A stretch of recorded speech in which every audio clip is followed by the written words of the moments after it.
Greetings, music nerds, and welcome to Season 6 of Music Makers and Soul Shakers. I am your host, Steve Dawson, coming to you from the Hen House Studio here in Nashville, Tennessee.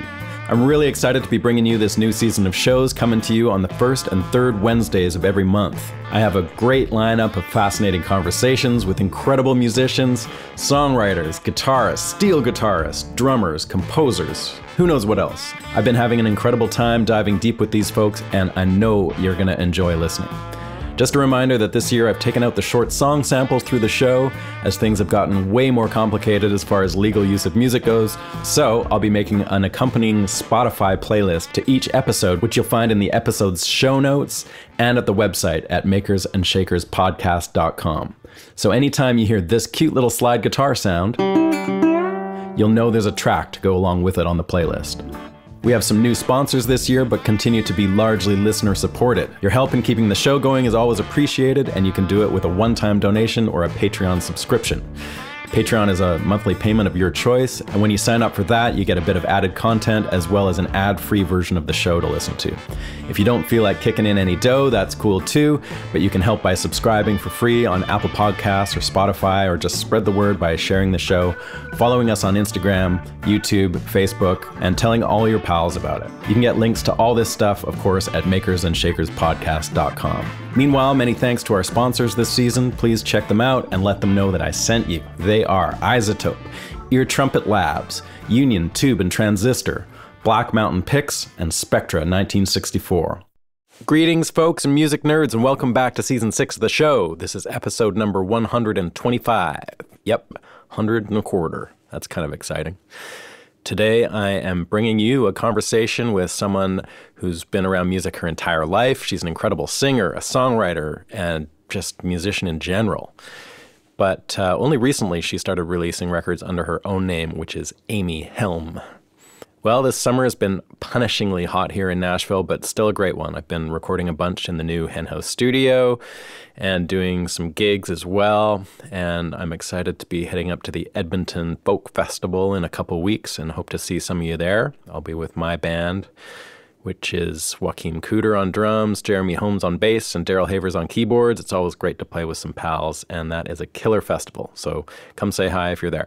So today's conversation is with the incredible Amy Helm. I've worked with Amy a few times on the stage and in the studio as well.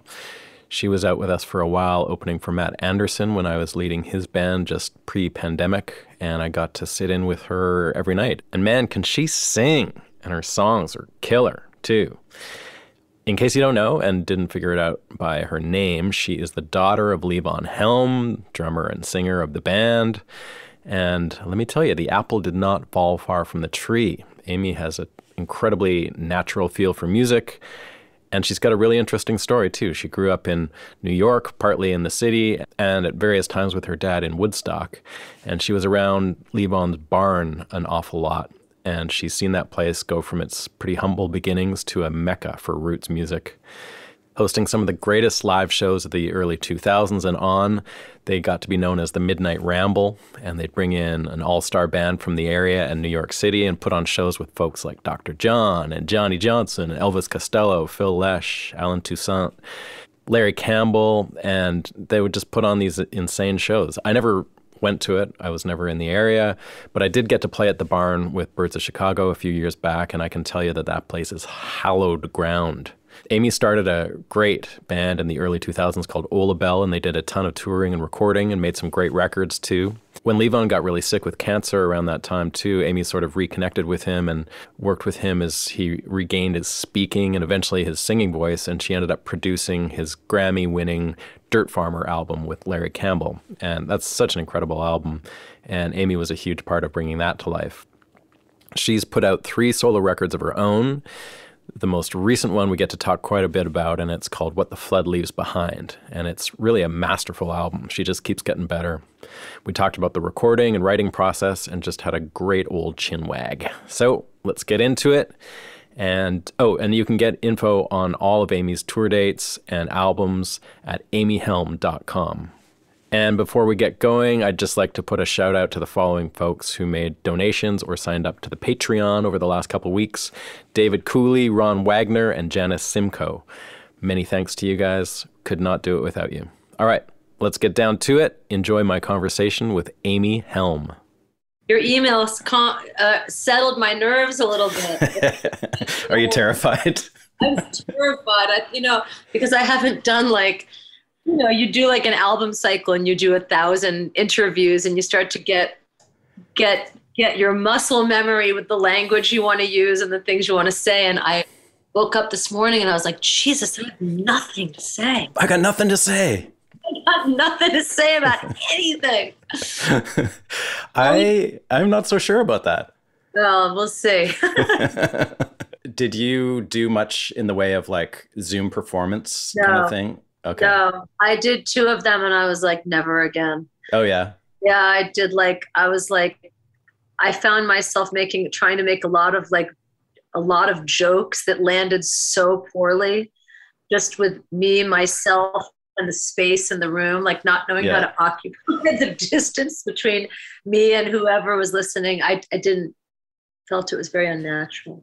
Yeah, I found it kind of terrifying too. I did a bunch with JT and Ali over the year, I guess, like from kind of I was on tour with them when we came in the middle of the tour, we came home and pretty soon after that, they started doing living room concerts and stuff. And I never really dug it.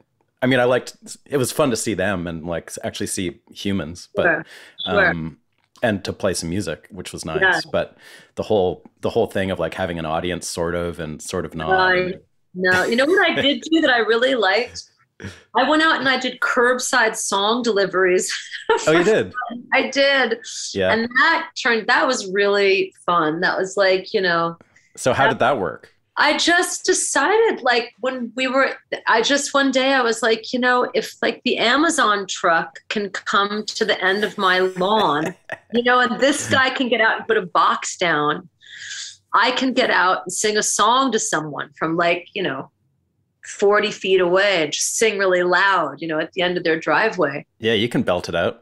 So I did it and it was fantastic. That was like one of the bright spots when in that first, 6 months when things were really shut down. Yeah. Was that something you organized yourself or did you have somebody putting that together for you?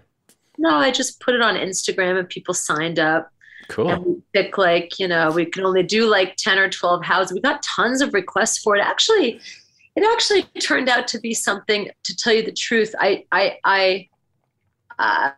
The idea came to me because it was as selfish as it was giving, because I just needed to move. I couldn't stand what was going on and the isolation of it, which is, of course, is exaggerated when you're out in the country, like up here in Woodstock, it was really, really quite heavy, actually, and very profound. And I ended up singing to a lot of, I had a couple of nurses who were on the front lines of it in those first few months, in the middle of April when everything was just going down, who were leaving their shifts at the hospital and coming home to their lawn to hear a few songs and then going back to their work. And also it was all obviously regional, local, just within the Woodstock kind of surrounding area. So it was a lot of people that were familiar with the Rambles and my dad's music and knew me from that. And so there was this familiarity and community. So when we would sing songs from that songbook, it was like,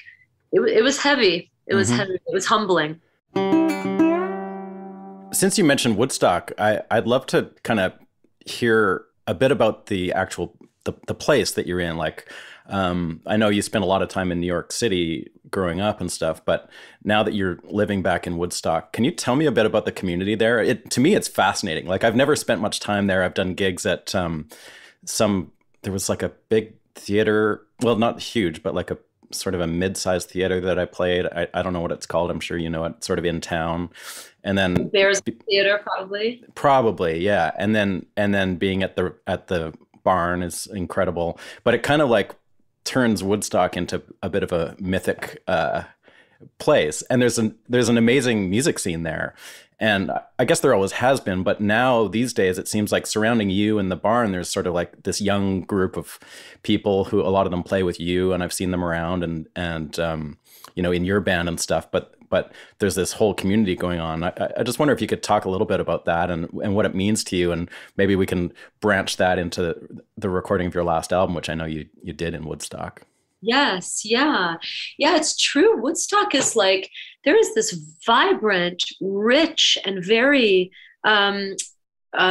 varied, diverse musical community here that has really strong roots. A lot of the people that are here have family roots like I do, like Mike and Ruthie. Mike Miranda and Ruth Unger. Her dad, Jay Unger, founded the Ashokan Center, and he's like a renowned folk musician, and he and his wife Molly have a whole thing, and they've built a community there. So Mike and Ruthie are great examples of local, huge talents that are holding this legacy and carrying it forward.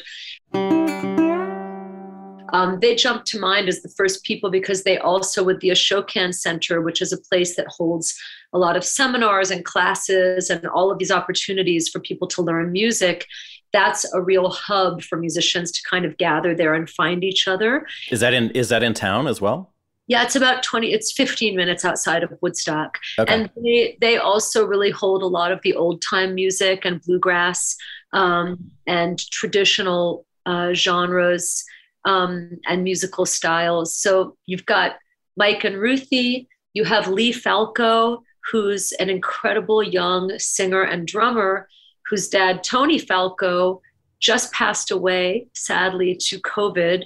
But Tony started this club called the Falcon, which is 40 minutes south of Woodstock, that also, much like the Ashokan Center and my dad's place, the barn, the Falcon also has, decades-long history, since 1984, I think, of being a home for musicians. All these places were built by artists for artists. So yeah, you can tell.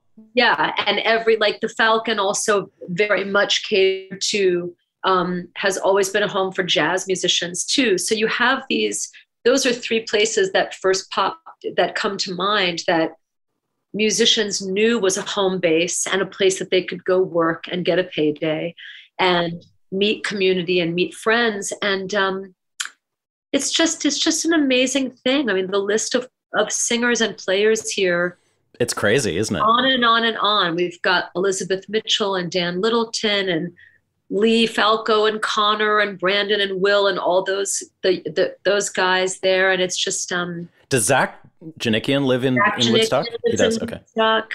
Marco Benevento is here. Oh yeah, he used to live here. Dorsey is up here. Yeah, it's a really strong community, and people really take care of each other. And we come together. Actually, this weekend, we're doing the Sounding Joy, which is Elizabeth Mitchell's annual Christmas concert that we do at the barn.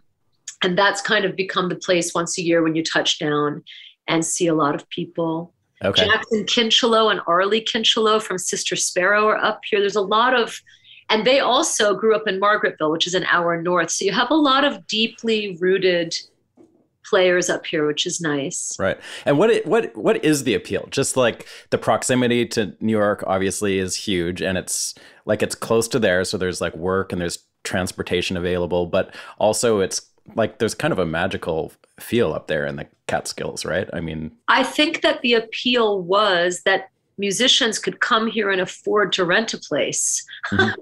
Like the truth, it's beautiful, it's cool. There's a long history of an artistic community here, right? And predating the whole Woodstock 1960s thing, there were some incredible, the Maverick and Birdcliff were artist colonies that were developed at the turn of the century going into the early 1900s. So there's actually quite a long history of painters and sculptors and writers coming up here. And I think that has always drawn a lot of artists here. Yeah. And I'm glad we're talking about it too, because I have to say, since COVID, the culture and the tone of this town has shifted dramatically, pitching more towards a place like Aspen, Colorado, that an artist colony, which is happening in a lot of places. And, you know, money's not a bad thing at all, except that it shapes a town very specifically. And I think people have to be really intentional about what they're shaping with what they can give financially to a new place. So, you know, it's unfortunately Woodstock has lost. It's not anymore a place where someone can come, someone who's working as a working bass player in a band or a working singer in a band, who's making a living but not flying around in a jet plane. You know, this is not anymore a place where that tribe of people can come. And is it just too expensive there now to rent places? And yes, we have 40,000 new residents that have flooded up here from New York City during the pandemic. Wow. And what happened is that, where do they all go? well, they all bought these places that are falling apart, and they paid like $250,000 over the asking price just to kibosh kind of negate the negotiations and just get what they needed. And a lot of it was done out of this desperate panic to escape the city, which I understand. Right. But what's happened is that it has flooded, the level of inflation is beyond measure. And so brutal. It's changed here drastically. And you notice it in the town. And anybody talks about. Really? The town, yeah. Well, because it's sort of one of the defining things of that town, right? It's not like Nashville, which has sort of experienced the same thing, but it's like, a big city and it's sort of expected. For the Nashville thing to happen here is like, it's crazy. It's crazy. Yeah. But we're all making it work. Yeah. I have meditated myself into a very positive place about it, and talking with you and reminding myself and being able to share with hopefully maybe a few musicians here this podcast. I'm assuming mostly it's musicians that listen to your it's your a lot podcast. Of musicians, yeah, but not entirely. But we have to, just reminding myself and you and our community that we've got to, take care of each other and celebrate the triumphs that we have in these communities we've built, probably very similar to Nashville in a way. Mm-hmm. Yeah. How long have you lived there anyway? Like I know like all through the Ola Bell days, you were sort of in New York City, right? Yeah. Well, I was born up here and lived here off and on as a kid, but then lived in New York City from age 10 up. But Woodstock was always my home base because my dad was always up here. Yeah. My mom is actually from Woodstock. She was born here in 1946. So I have no kidding. Long roots here. She's legit. She's legit, which makes me half legit. So let's talk about the new record, which I love. It's just such a deep sounding record, and your voice sounds incredible, and as expected. But it's like really, I don't know. It seems like a lot of artists, as they go and age and change musically and stylistically and artistically, that they don't necessarily continue to blossom in the way that I feel like you are. It feels like your writing keeps getting stronger, your singing keeps getting stronger. Oh, thank you. So yeah, let's talk a little bit about that record. So what made you decide to do it up in Woodstock, first of all? I guess, obviously you're living there, but you've made records other places. So was it something like a conscious decision to kind of like bring it on home in a way? No, it was, I've confessed to this in other interviews, and I'll confess to you as well. It was completely financial. Oh, really? I wanted to go to Mexico. Oh. I wanted to do something exotic and amazing that involved airplanes. I wanted like a place, a house with a pool and the sun shining down on me, and no kids and no dogs. I wanted this fantasy of like, what hip people do when they have a huge budget to go make a record.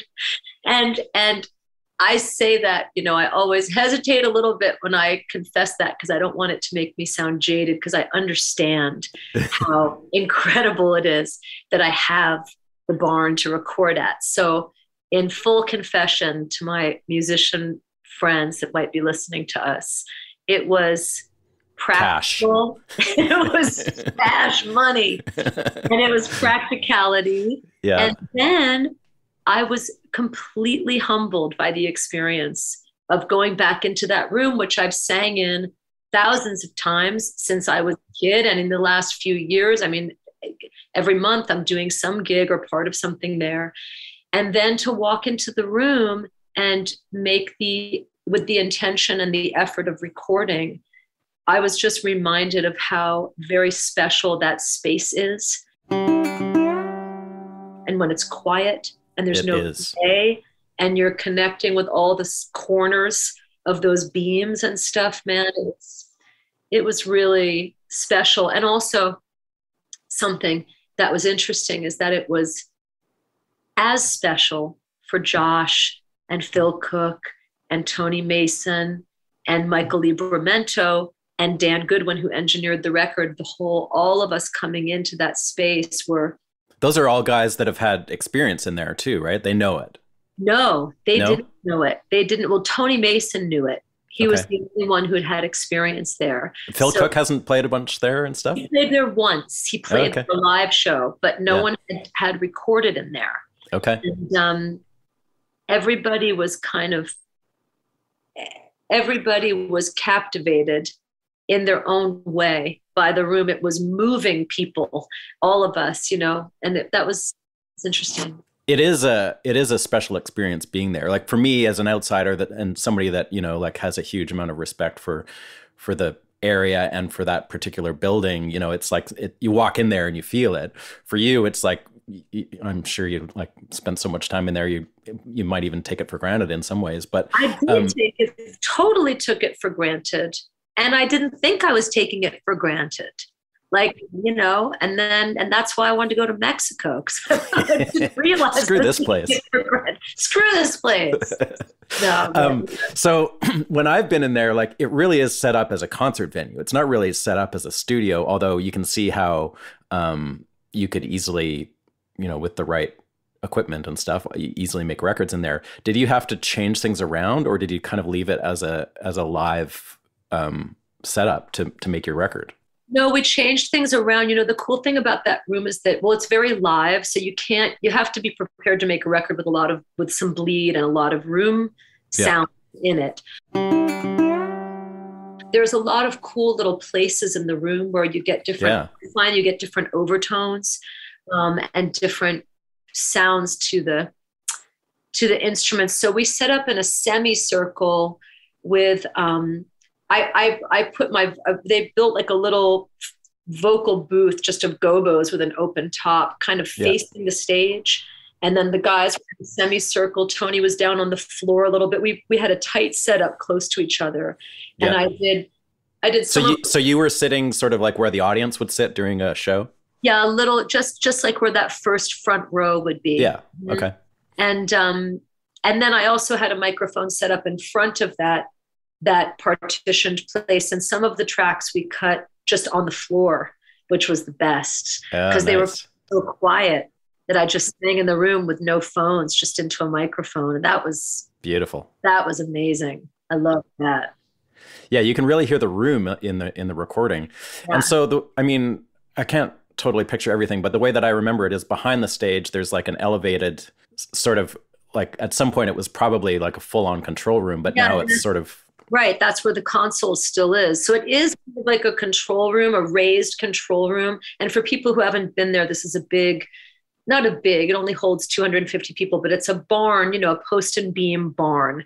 So there's an elevated part that would have been one of the haylofts kind of, right? That's where the console sits, and that looks down onto the stage. But there's no glass there. So again, it's just wide open. So he's probably engineering you through headphones rather than speakers. Is that what's happening? Yes. Okay. Yep. Mm-hmm. And nothing's happening in the balcony, like you just left the balcony? Left the balcony open, and also the cupola, which was the high, there's that little upstairs. We actually used to be able to walk up there, but you can't get up there anymore. The kind of very tip top of the post and beams up there, that was empty, and there is a mic that hangs from there. So yeah, it was just amazing. So the core is you. So Phil Cook plays like most of the electric guitar stuff? No, all the keyboards. Oh, Okay. Yeah, So, Josh Kaufman played all the electric guitars and guitars. and he was the producer, or you guys co-produced, or what was that You know, situation? Josh produced it. Okay. Yeah, I don't know much about him. Like I know him recently through like the Taylor Swift stuff that he's done, but where does he come from? Josh has worked for a long time with a lot of different bands. And he is from New York. And he and his wife, Annie, she's a fantastic bass player and musician. And Oh, they're just wonderful people. And he is, I mean, I honestly can't say enough good things about Josh. He is just a really special guy. He's just a special one. And he has a way of focusing everything and getting everybody to kind of, he just finds what's true in the room, and he just has a way of pointing it out. Even his language or his way of speaking, it just feels, even from when we started with pre-production, me and him with songs, I would go down to Brooklyn and we did a bunch of demos yeah. of these songs beforehand, some of which became the track. Actually, there's a few songs that we demoed down there that we then had, like Wait for the Rain, and a song called Calling Home. We did that down there and then had people lay stuff over it. Everything with him was just, we were just finishing each other's sentences. It was so quick and fun and kind of electrified our conversations and our understanding of where we wanted, catching the songs as they went. So yeah, and I've seen him do that in other musical situations where he's just really good at finding what's true in the room. You know what I mean? Yeah, yeah. Did you guys talk much about like the overall sonic concept of what you were going for, or was it just like a totally natural thing, like just bring the people in and we'll make it happen? The only thing we really talked about is that he wanted my playing and singing and songwriting to lead the thing. And he wanted the players and the filling in to be following that. So like I played drums on one or two things. I thought I could tell that. Simple just what I do, which is not, I can't do what Tony Mason and Phil Cook do, but just simple planting of it so that my time and my intention and stuff was in the songs. And that's what he wanted to lead with that. So we just kind of had that in mind and then shaped the songs and found batches of songs that felt true and tried them. What songs do you play drums on? Wait for the Rain. Yeah. And Tony Mason overdubbed all the cool stuff, like the big tom rolls and all that. But I'm playing the backbeat. Yeah. Did you sing while you were playing those? I think I sang a scratch vocal down in Brooklyn, but I think I might have overdubbed the vocal on that. Okay. Yeah, and I can't think of what else. Oh, we cut a song that Allie and I wrote that we did with the Capitol Sun Rays, but I didn't end up using it on the record because I didn't get it where I wanted it. And right. I think that song's just going to belong in that band in the Sun Rays. Yeah. And I played drums on that one when we cut that. Yeah. In that situation where you've got another drummer, what makes you either say, hey, I should play drums on this, or makes Josh say, hey, why don't you play the drums? I don't know. Just whatever. Josh. Yeah. I didn't put it, he just, we were just down there. Actually, Wait for the Rain, I had written some of that at the drum set. So maybe that was part of it too, because I think I'd sent him a little demo of like a scratch of it. And I was just kind of, because sometimes I'll do that. So maybe, I don't know. Do you actually use the drums as a writing tool sometimes? I do. Wicked. How does that work? You just sit down and start playing and singing while you're playing? Yeah, like sometimes if I have a melody in mind, but I'll just sit down, and if I find a beat that feels right to it, then the melody kind of takes quicker shape. Yeah. And then, I mean, often when I see you play live, you're playing the mandolin. Do you consider that to be your main instrument, or am I just like seeing you on all the mandolin shows? That's funny. No, God, no. I can hardly play the mandolin. I beg to differ. Thank you. You know what?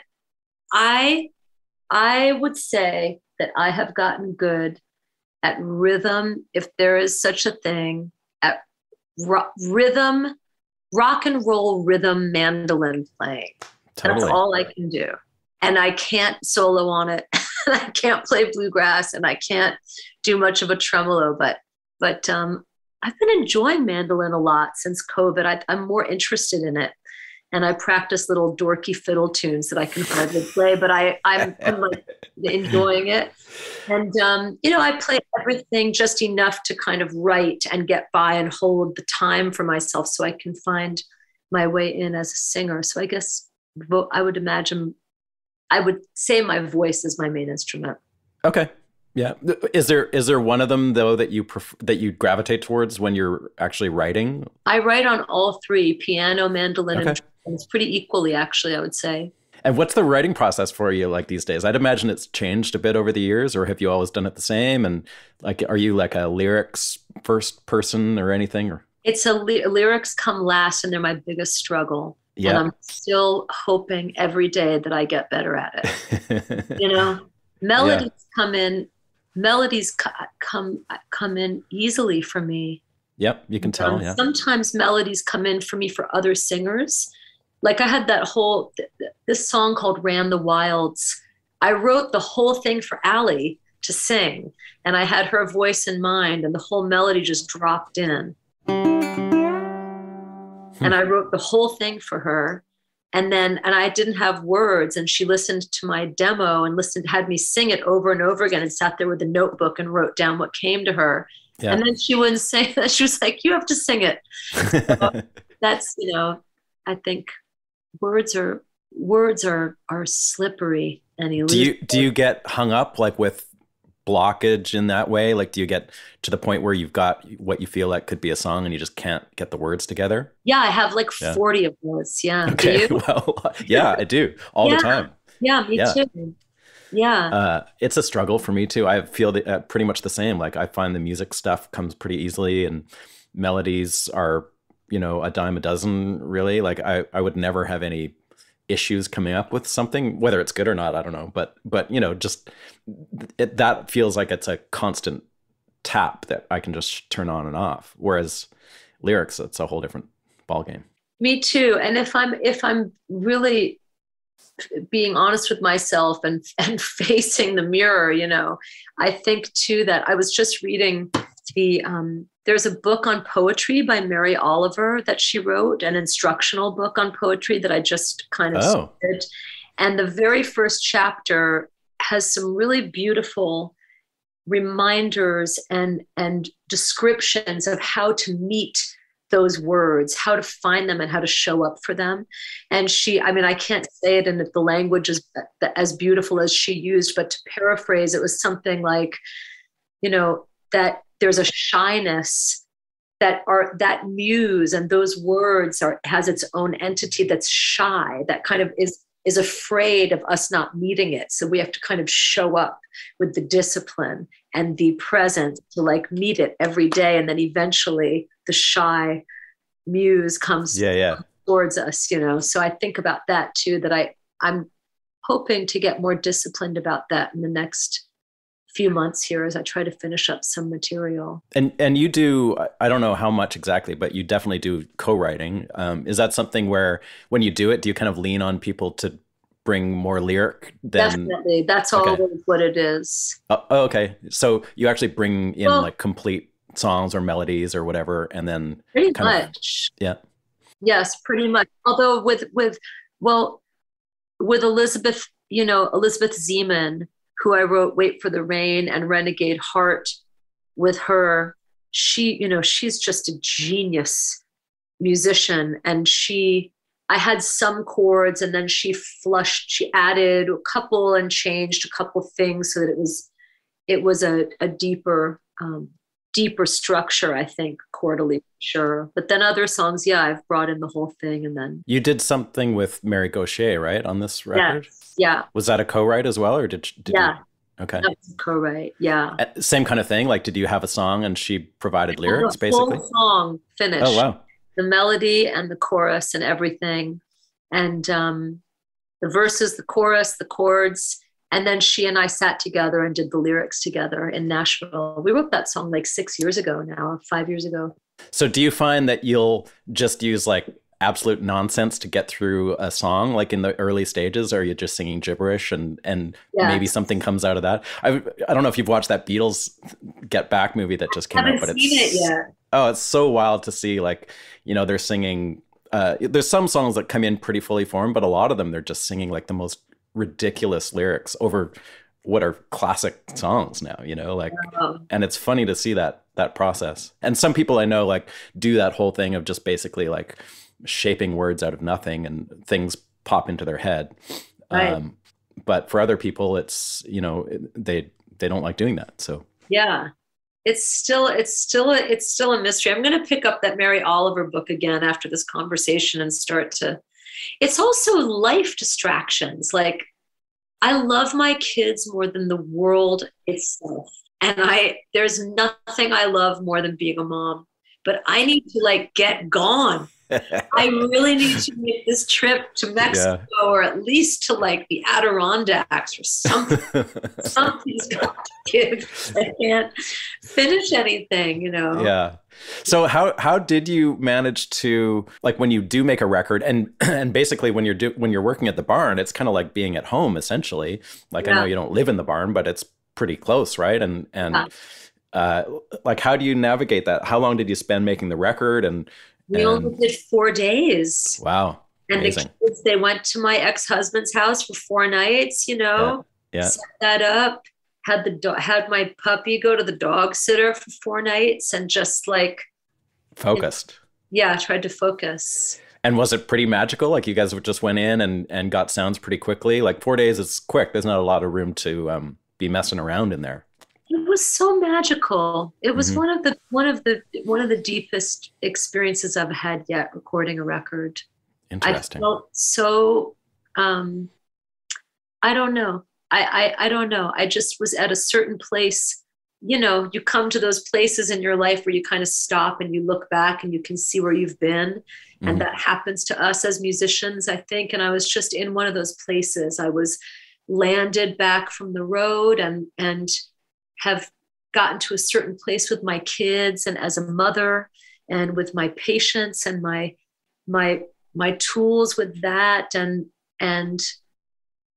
I think some surrender to the hustle and the grind of touring and sort of looking at that. And I don't know, there was a setting aside of what had felt hard and felt like a struggle for me when I stepped into that record, where I just kind of felt like I was surrendering to wanting to say something and wanting to do it honestly and revealing more. And it just felt good to do that. It was really enriching. Awesome. Yeah. One aspect that really jumps out to me, I mean, you always have a lot of vocals and a lot of harmonies and stuff like that. And I know that that's something that comes really easily to you. Yeah. Although, I mean, you put your time in to develop that skill set. But I'm just curious about, particularly, you know, like a song like Sweet Mama or something on the new record, where there's really cool, like dense harmonies. I don't know if that's all you, or did you have other people doing some of that? You know who helped me really get that in shape for Sweet Mama was Phil Cook. Oh yeah. We were fooling around with that song. Phil came for a day, 2 days of production and writing as well. And we spent one day here at my house kind of writing songs and talking and connecting. And then we went down to Josh's place in Brooklyn. And we were singing that Sweet Mama and finding a way to do that, hands are over us. And that was kind of fun to do that with him. He was that was very much a Phil, you know. Do you have a lot of that stuff worked out when you go into the session, or does that kind of come like after you've done the basic tracking, you're like, okay, let's hop in and do a bunch of vocal layers on this? We did the harmonies afterwards because I sang most of the backgrounds myself, and then Phil and Michael Libramento folded in on some stuff. So we did like, we did the backgrounds on, those were overdubs in the room. Yeah, I mean, it sounds very live, but also, I mean, I thought I was hearing your voice in there as the backup singer too on a lot of it. So Yeah, I just, again, that was a money decision. but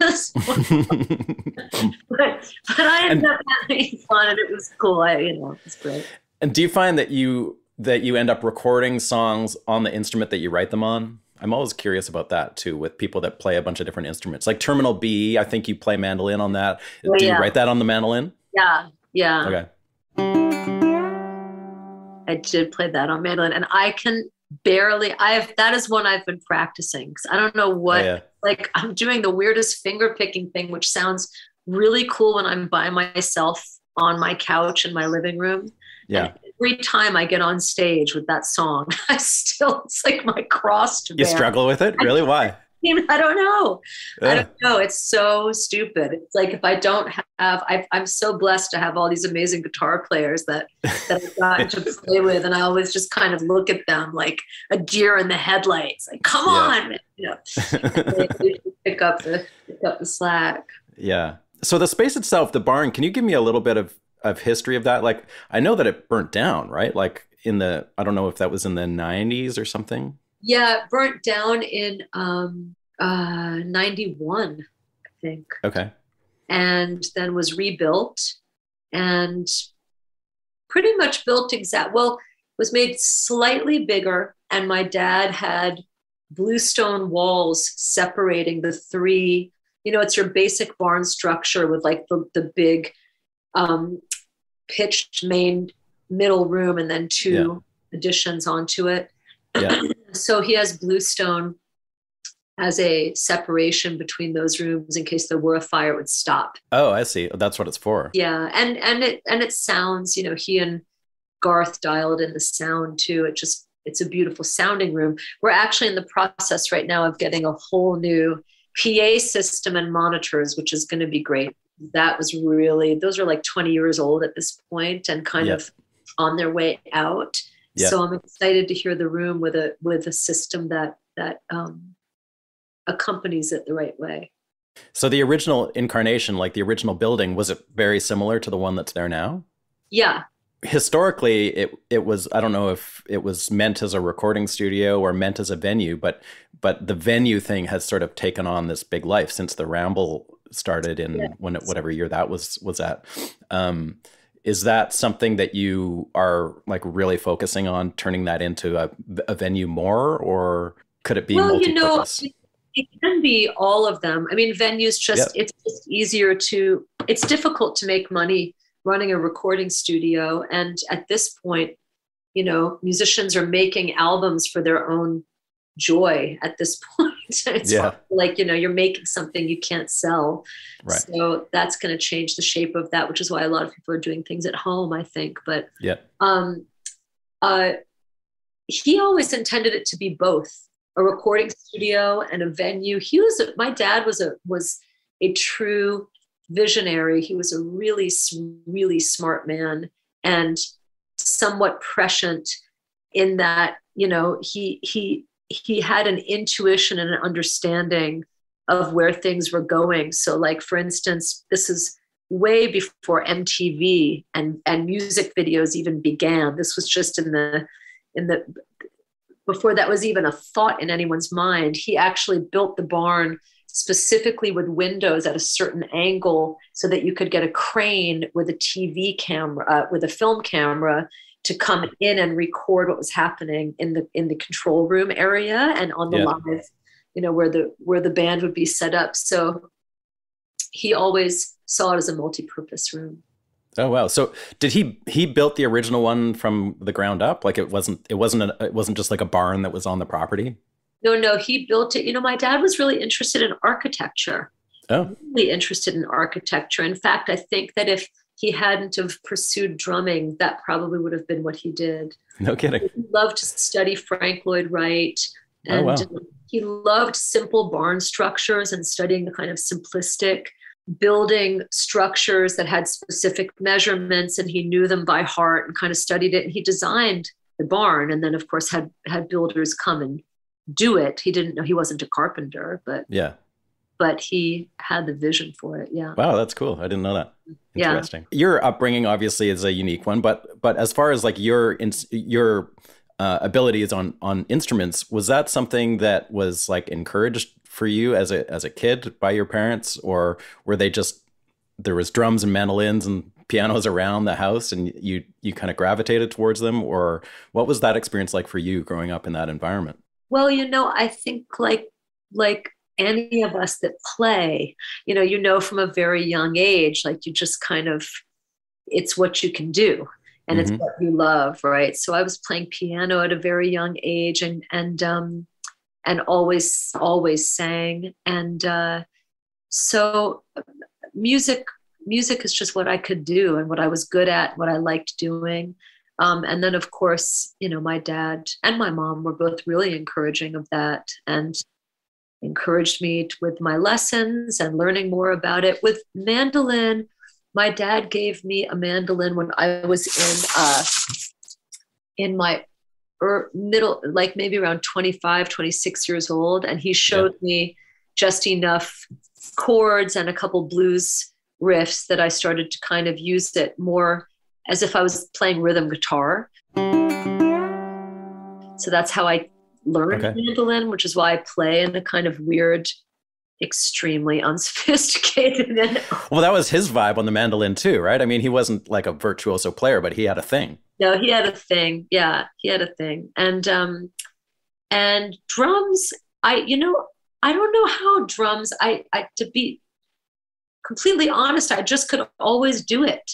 I just remember sitting down and maybe having never sat down at the drum set when I was a teenager and joking around with some friends and started playing.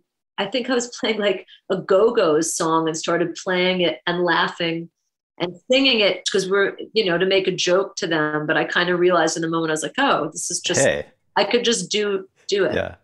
Was there always drum kits around the house, or like did your dad play drums a lot in the house? Uh, no, but there was always the setup there. I mean, the barn was Right. always set up with instruments there. Yeah. Yeah. Yeah. And there was always a mandolin and a guitar around. Yeah. So is that where you grew up? Like, were you actually on the property of that was where you grew Yeah. up? Like if Okay. you're on stage and you're playing at the barn, you look up at the lofts up, like there's the soundboard is up at that first loft. And then there's a loft to your left and right. My bedroom was the one on the left. Oh, you actually lived in the barn. Yeah. Okay, I thought there was like a house on the property that you lived in, maybe or something. Oh, you Oh, actually oh. lived in there. Amazing. Yeah, his home was there's a whole other side, a whole other house Okay. behind where the fireplace is, like if you're standing on the stage looking and the fireplace is at the end wall. Beyond that, there's a house on the other side. Okay. I was wondering if you could tell me a little bit about the process of doing Dirt Farmer with your dad. I mean, that seems like I don't know if you'd worked with him like in a musical context before that or not, but it's such a it's an extremely unique project in that it's somebody that people hadn't heard a recording of properly in a long time, and then out of the blue, like it could have gone so wrong if it was in the wrong hands, but it feels like by keeping it in the family, Yeah. maybe you could sort of explain your role in the whole thing and how you like did it take a lot of convincing to make that happen, and what was that experience like for you working with him in that context? Yeah. Um, that's the only album I have ever co-produced or produced. And I just I knew what we were trying to do. And so I trusted myself in a way because I don't have skills as a producer. I wouldn't trust myself to do that for someone else. But in this case, he wanted to take all of these songs from his childhood and Hmm. record them and kind of document his musical beginnings. And so we had talked about that for years, about recording all of these old family songs that his parents had taught him or that he had learned in church or had learned along the way. Um, and it was it was a really beautiful thing to be part of it. I learned so much getting to do that with Larry Campbell Yeah. and who's extremely accomplished and experienced producer, and getting to stand side by side with him. And he's very generous with that. He really allowed me to hold the space and occupy that space with him and to contribute what I could. And and taken what I was taking in from him. So it was a beautiful, enriching experience. And I'll tell you something cool about that time is that I was down living in Brooklyn at the time and would come up to do the record. And, when we would record and the phone would ring and my dad would go, honey, I woke up and I had a dream and I got the whole second verse came to me. So he started to dream, he was trying to remember these songs, these old songs, and they started to come back to him in dreams. And he was dreaming of his mom and dreaming of his family. And it was really special. It was powerful. I bet. Yeah. Had he already had cancer? Like, was he already battling it at that point? Yeah, he had completed his treatments for throat cancer and was in remission, but his voice was still just coming back. So this album was also not only was it the cellular memory of these songs and his childhood and his musical beginnings, but it was also him repairing his voice and slowly starting to sing again. Really incredible too. So we would be waiting for him to come in and cut a vocal. I'll tell you which vocal to listen to, and anyone who's hearing our conversation, if you really want to dig something, we all felt was one of the heaviest ones that he did is called Great Train Robbery. Mm-hmm. And we were waiting for him to come in and cut the vocal, and it was half an hour went by, and then an hour and 2 hours, 3 hours passed when he was supposed to come in. And finally, three and a half hours later, he walked in, he was like, I'm ready. And I realized he had been pacing. He liked to pace and practice, and he had been singing it in his head. Floor in his living room. And he came in and stood in front of that microphone, and he cut that vocal live and sang the whole thing down. And it was, I can't describe to you how we were all feeling standing in the room, standing very still, very quiet, didn't want to squeak the floorboards or make any noise, and listening to his voice occupy that space and sing that vocal. That Great Train Robbery is really one to the one study. Yeah. And what was Larry Campbell's relation? Like, had he played with your dad a bunch at that point, or was he kind of new to the situation? Well, he had known my dad in some context, and they had just a good, friendship and connection. And was he still playing with Dylan at that point? Is that what? Just left Dylan. Okay. And I don't remember how. I guess we had reconnected with Larry through Olabelle, and then that had reconnected him with my dad. And then I just knew pretty quickly that we just knew that it was the right fit. Yeah. So we just knew pretty much right away that Larry it was just the right fit. He understood. I could see that he very much understood what we were trying to do, what my dad was trying to do. And he was really inspired. Larry was inspired by it, and it just kind of happened organically. Was it the kind of thing where you maybe weren't setting out to actually make a record, and it was just like sort of a document at the time, or was there an actual plan to make this record? Well, we were setting out to make a record for sure, but this was before things were just coming back for my dad, so we weren't there wasn't a label, a manager, and a plan and a budget. We were just kind of climbing out of this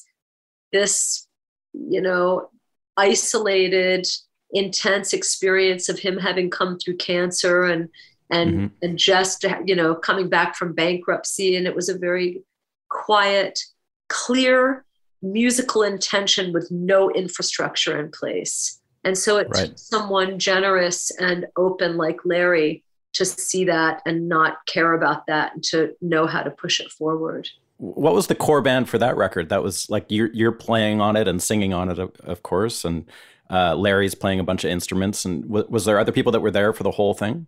Yeah, Byron Isaacs plays bass in the whole thing. And he was in Olabelle, right? Yeah. Okay. Yeah.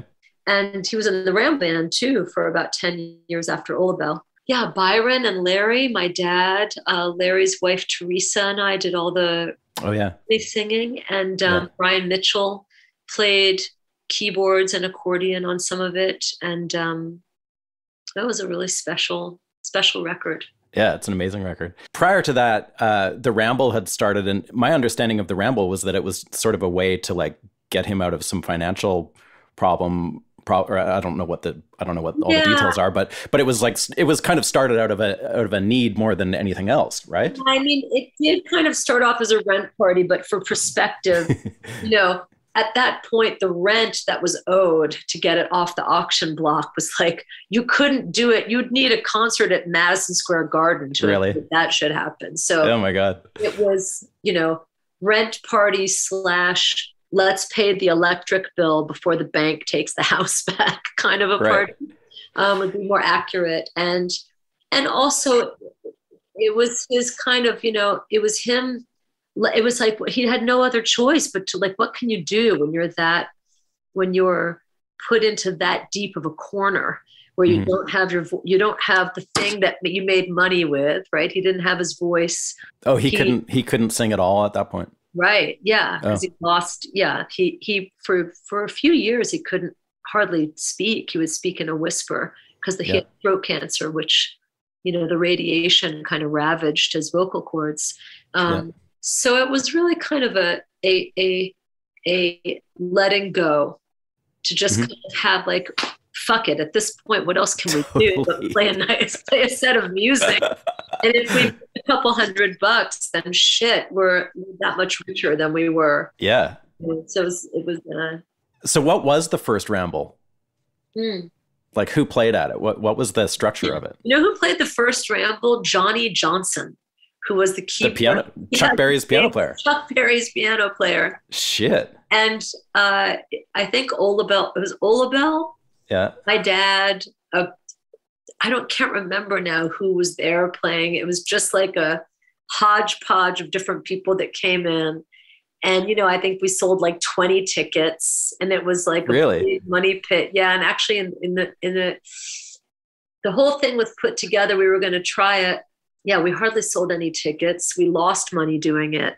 Oh, and shit. As we realized it was going to lose money, my dad was like, I want to get Johnny Johnson up here. It's like this kind of manic idea. Like, we're already this fucked. Let's just get a plane ticket for Johnny Johnson and get him up here.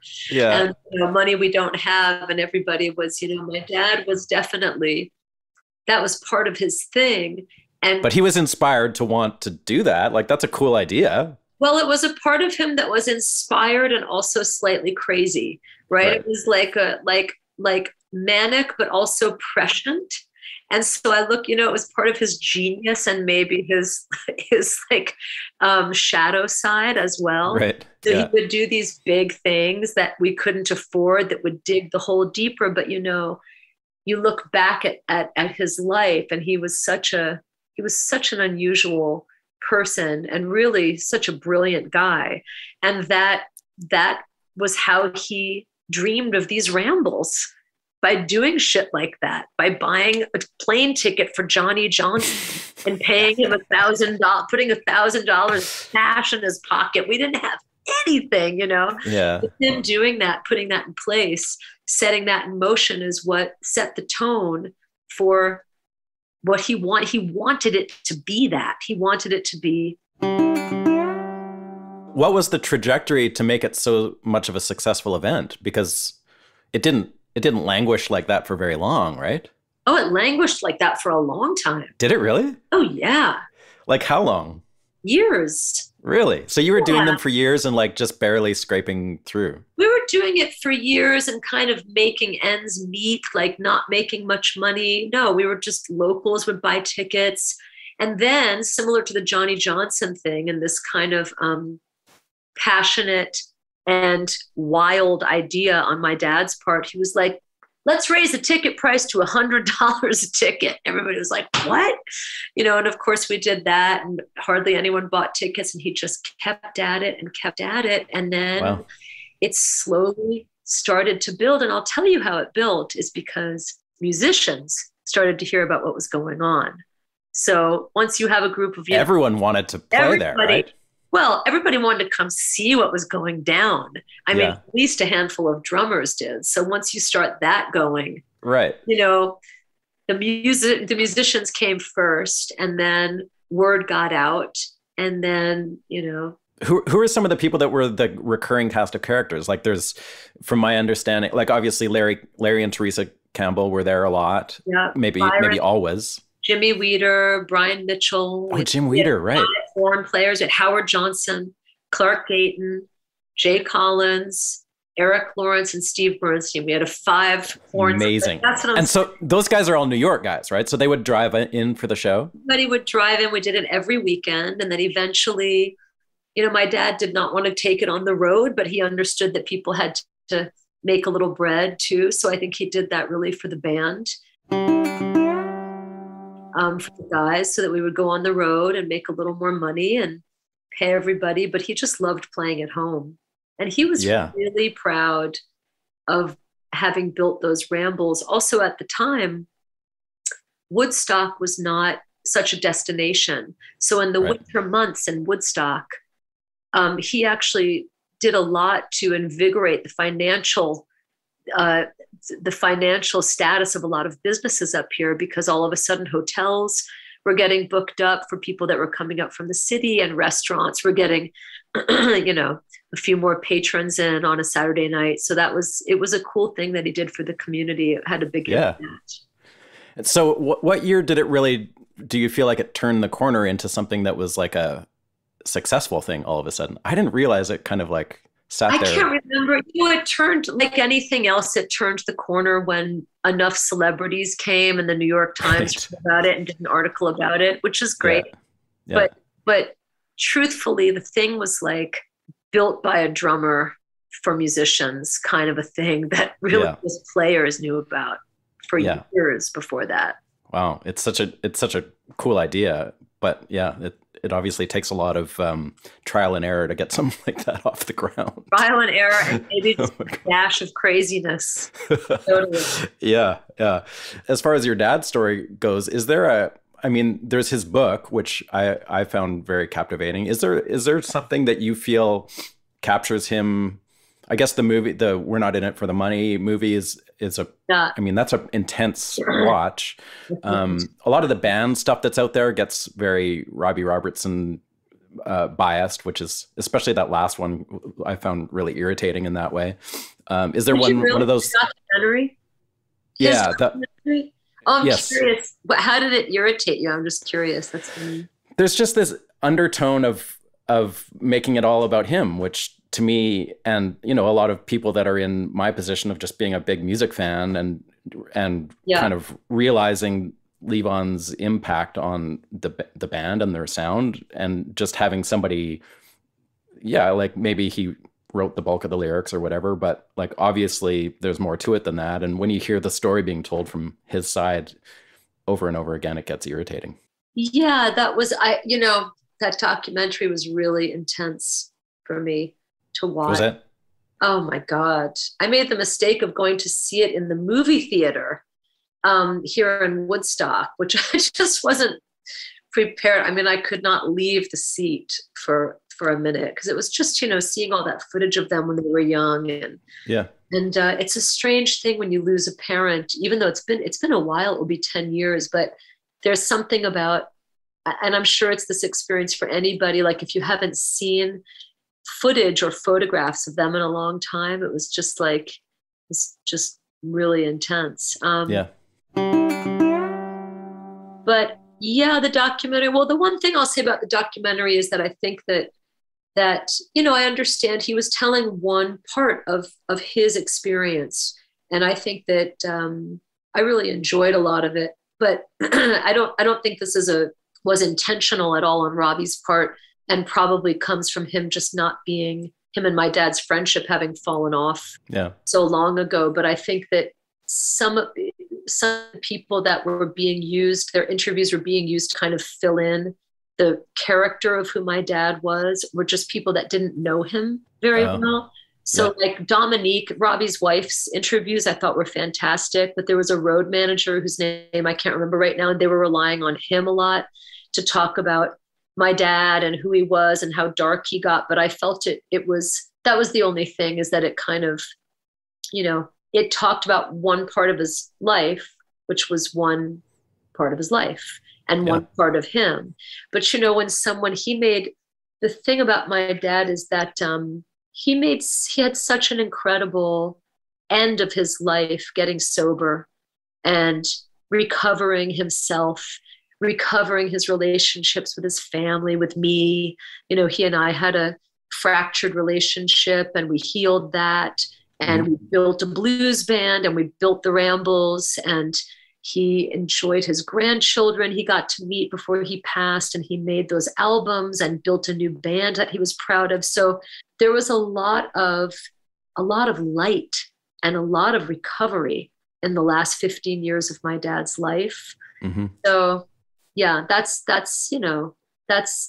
always the more interesting part of the story, isn't it? Yeah, absolutely. And it kind of gets glossed over because for whatever reason, it sort of gets focused on the other stuff or somebody else's point of view of it that doesn't really cover a lot of that stuff. Well, addiction is sad and it sabotages us, but it's when people come out of that and come out of what they come out of. Those are the stories that we need to share, I think. So. Yeah. As far as your artistic endeavors go, do you feel like you've made 2 records now in like 2 years, basically, or I mean, pandemic aside, you were pretty prolific there. Do you feel like that's a continuing pattern? Are you getting ready to make another record, or you haven't really toured for this record either yet, right? Because of the timing. Because of the timing. I got to play out a little bit, which I really loved doing. Yeah. Gosh, I love getting to sing so much. Like, I know you do. I love it. I think that if I was given the choice, I would come back 100 more times reincarnated as a singer. Even if I only made $100 a month, I'd come back singing because I just love it so much. So yeah, hopefully more records and more gigs, and just, I don't know, the older I get, and also coming through this pandemic, like, what a blessing to get to play music. It's a beautiful thing. Gosh, it's just the best. Yeah. Yeah. Just curious to jump back a couple of years quickly. The Joe Henry record that you made, This Too Shall Light. I'm just wondering there's kind of a, like a really different sound that comes from the 2 records. And I'm just wondering how those 2 experiences between the latest record and the one that you did with Joe probably 3 or 4 years ago or whatever that was. Yes. How was that for you, like artistically different? Well, they were so vastly different because the Joe record was all covers. I wrote one record. So that was a really different, and I have to say, I got some, not some mild criticism for that, for having done an album of covers from a few folks. But I found that to be really like very challenging as a singer in a much different way. And of course, now I wish that I could go back and recut that record, because I think that the stronger we get on our instrument, which hopefully we get stronger every year. I mean, that's why the old guys sound so fucking good, They would just keep getting better. So it was a challenge, and it took an incredible amount of confidence to try to sing other people's melodies and try to do them justice. And I did my best, but I think I'll always think that I should try again. That's its own skill set, singing cover songs and really embracing yourself as a vocalist in that way. Was that a conscious decision to sing other people's songs, or were you just not writing at that point? I think it's what Joe does. I think that's part of what Joe is great at, is finding songs for voices and connecting the song and the voice. And so we kind of followed that, because I knew that was one of his great strengths as a producer too. So how much back and forth was there on that? Like, was he sending you tons and tons of songs to check out, or was it kind of a slim list that you just... We met and we had conversations, and we discussed a lot of songs. I brought a few songs in as well that he dug, that we ended up covering. Blossom Deary's song that I wanted to do. And and a couple other things. But yeah, there was a lot of back and forth. We listened to a lot of stuff and kind of skinnied it down to 10 or 13. I guess we cut 12 or 13 songs. Yeah. That crew that made that record is sort of like the Joe Henry crew more. But you seem to be always surrounding yourself with your own crew, like your own scene with a lot of the Woodstock players. Was that weird? Was that like a weird experience for you being around? Like, I know it's Jay Belleros.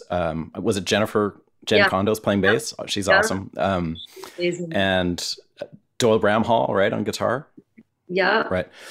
So what was that like? Did you know those guys? Had you played with them? Tyler Chester on keyboards, who's a musician, also a great producer. Right. I was very intimidated.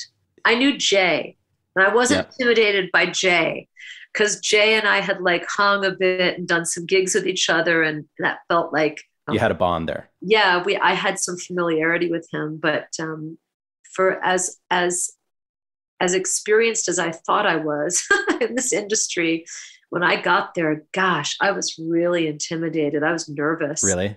But I had Ali and JT and Adam Minkoff come and be my choir, and that became my place where I was deriving a lot of strength from, to get me kind of past that and into some confidence about it.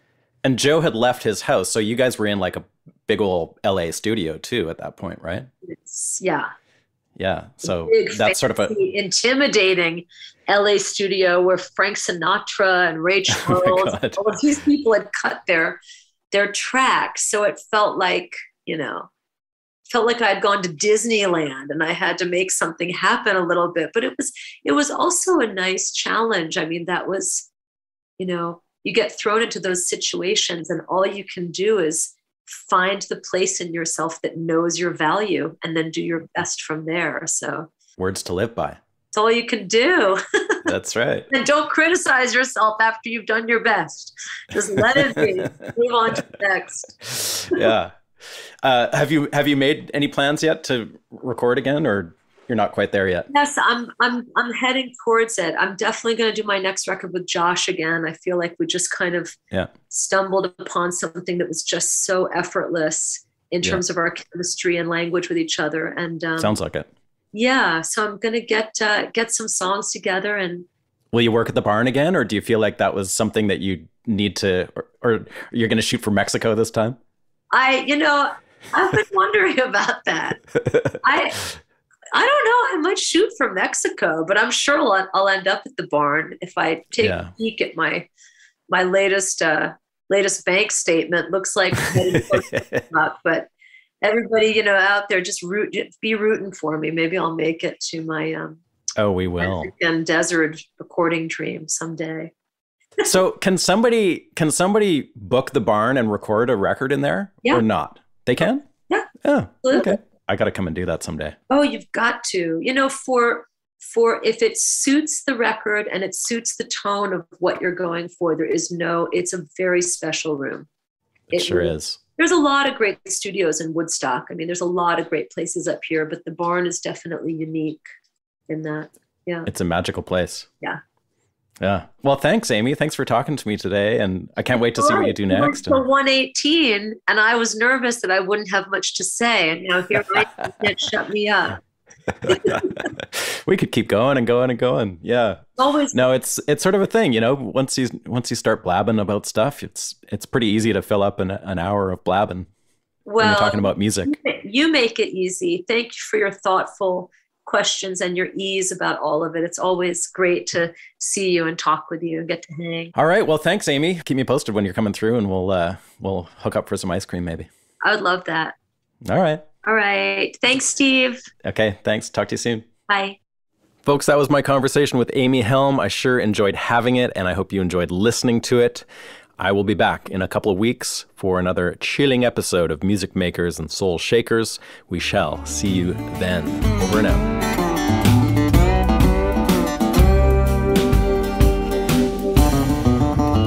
Music Makers and Soul Shakers is produced at the Hen House Studio in Nashville, Tennessee by Steve Dawson. Please remember to subscribe to the show and follow us on Instagram, Facebook, and YouTube. You can find more info on this episode, including show notes and an audio playlist at makersandshakerspodcast.com. Thanks again to our amazing sponsors this season, Ear Trumpet Labs, Union Tube and Transistor, Black Mountain Picks, Isotope, and Spectra 1964. Thanks for listening, and we'll see you next time.